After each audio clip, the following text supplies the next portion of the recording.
Susan. Saya akan menjelaskan tentang materi gizi pada ibu hamil. Sebelum Susan menjelaskan tentang materi itu, Susan mau kenalin teman-teman Susan dulu ya.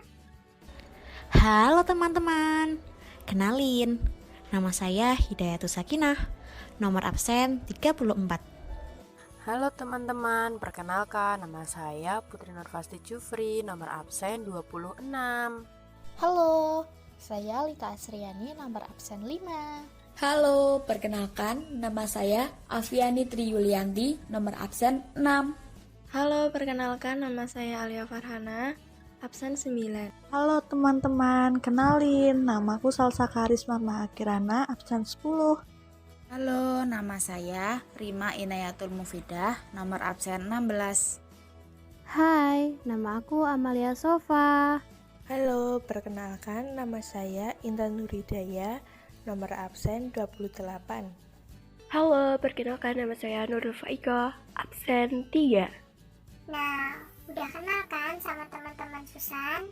Susan mulai ya untuk jelasin tentang gizi pada ibu hamil.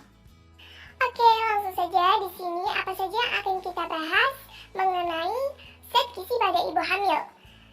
Hal-hal yang akan kita bahas pada video ini yaitu A. Pengertian, B. Kebutuhan zat gizi, C. Porsi dan pola makan pada ibu hamil, dan D. Dampak kurang gizi pada ibu hamil. Peningkatan kebutuhan gizi ibu hamil dipengaruhi oleh beberapa faktor. Yang pertama yaitu pertumbuhan janin dalam kandungan. Adanya janin dalam kandungan yang terus berkembang memerlukan asupan gizi yang baik pada janin tersebut. Sehingga kebutuhan gizi tidak hanya untuk ibu saja, tetapi untuk janinnya juga. Yang kedua, mempertahankan kesehatan dan kekuatan ibu. Pemenuhan nutrisi yang baik dan sesuai bagi ibu hamil juga berperan penting untuk mempertahankan kesehatan ibu sendiri. Terlebih saat ini dalam kondisi COVID, sehingga harus selalu menjaga kekebalan tubuh dengan cara pemenuhan kebutuhan gizi yang maksimal. Yang terakhir yaitu sebagai cadangan masa laktasi.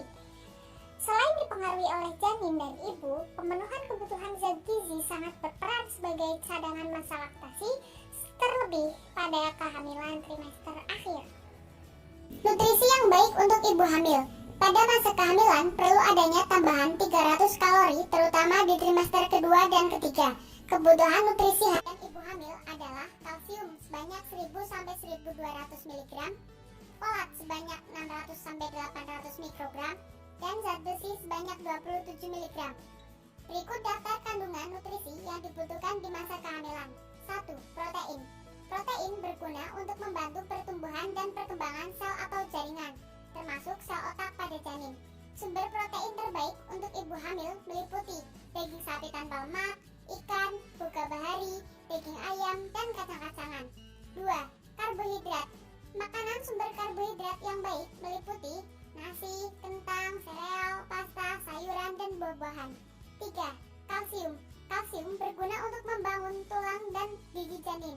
Sumber kalsium terbaik ada di susu, yogurt, ikan sarden atau salmon, dan bayam. 4. Asam folat. Asam folat berperan penting dalam mengurangi resiko cacat lahir. Sumber asam folat bisa didapat pada sayuran hijau, kacang-kacangan, telur, dan hati sapi. 5. Zat besi. Zat besi membantu meningkatkan volume darah dan mencegah anemia. Sumber zat besi bisa didapat pada lebak, biji-bijian, roti, dan sereal.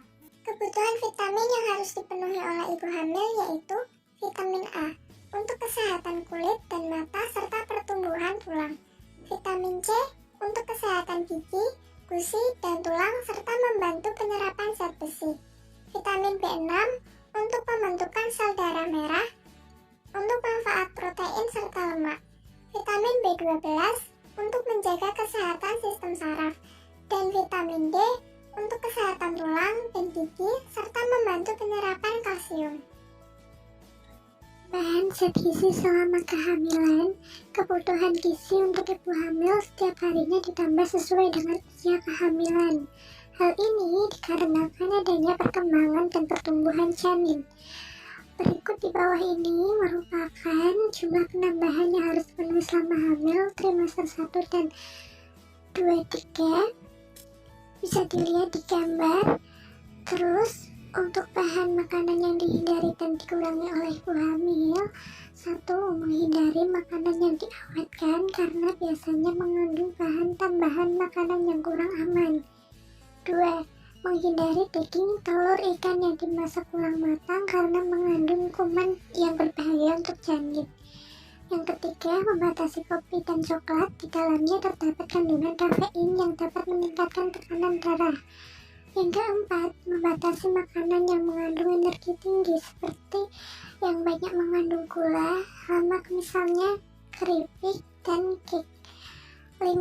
Membatasi makanan yang mengandung gas, contoh nangka, kol, ubi jalar karena menyebabkan keluhan nyeri ulu hati pada ibu hamil.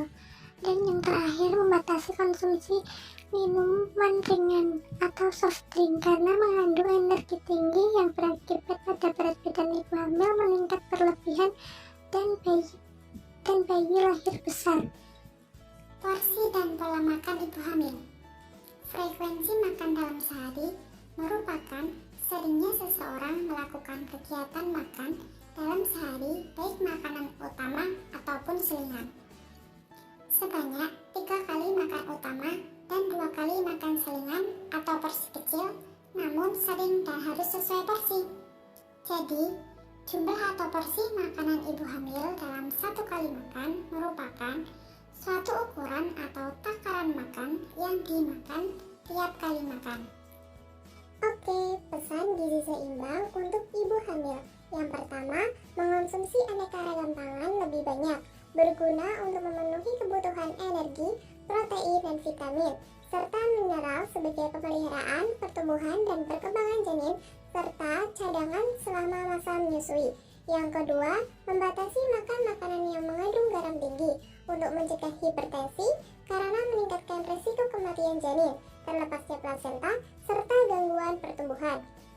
Yang ketiga, minum air putih lebih banyak, mendukung sirkulasi janin, produksi cairan amnion, dan meningkatkan volume darah, mengatur keseimbangan asam basa tubuh, dan mengatur suhu tubuh. Asupan air minum untuk ibu hamil sekitar 2-3 liter per hari, atau 8-12 gelas per hari. Yang keempat, membatasi minum kopi. Kandungan kafein dalam kopi meningkatkan buang air kecil berakibat dehidrasi, tekanan darah meningkat, dan detak jantung meningkat. Paling banyak untuk minum kopi 1 cangkir per hari. Selanjutnya, pola makan pada ibu hamil. Untuk trimester pertama, porsi kecil tetapi sering. Masalah pada trimester 1 ini biasanya mual dan muntah. Untuk itu disarankan untuk ibu hamil makan dengan porsi kecil, akan tetapi frekuensi sering. Disarankan juga untuk makan makanan yang kering, tidak mengandung banyak air, serta hindari makanan yang berbumbu tajam dan berminyak. Lalu untuk trimester kedua, nafsu makan ibu membaik pada trimester 2, nafsu makan ibu hamil meningkat pada trimester 1. Untuk itu disarankan untuk ibu hamil untuk makan teratur dengan memenuhi kebutuhan gizi secara maksimal. Selanjutnya, trimester ketiga, pertumbuhan janin lebih cepat dan nafsu makan ibu juga baik. Pada trimester ini juga dibutuhkan penambahan nutrisi untuk persiapan persalinan. Oleh karena itu, disarankan untuk ibu hamil untuk makan sedikit tetapi sering. Hal ini karena adanya desakan pada lambung. Selanjutnya adalah dampak kurang gizi pada ibu hamil. Apa saja sih dampak kurang gizi pada ibu hamil, teman-teman? Yang pertama, ibu lemah dan kurang nafsu makan. Yang kedua, anemia pada ibu. Yang ketiga, kurang energi kronik atau KEK. Yang keempat, terhambatnya pertumbuhan janin. Yang kelima, anemia pada bayi. Dan yang keenam adalah BBLR atau berat badan lahir rendah. Nah, gimana materi dari Susan? Apakah kalian sudah paham? Kalau misalkan ada yang belum paham, bisa ditanyakan ya sama Susan. Karena malu bertanya Terima kasih ya. Sekian materi dari Susan, semoga bermanfaat. Dadah.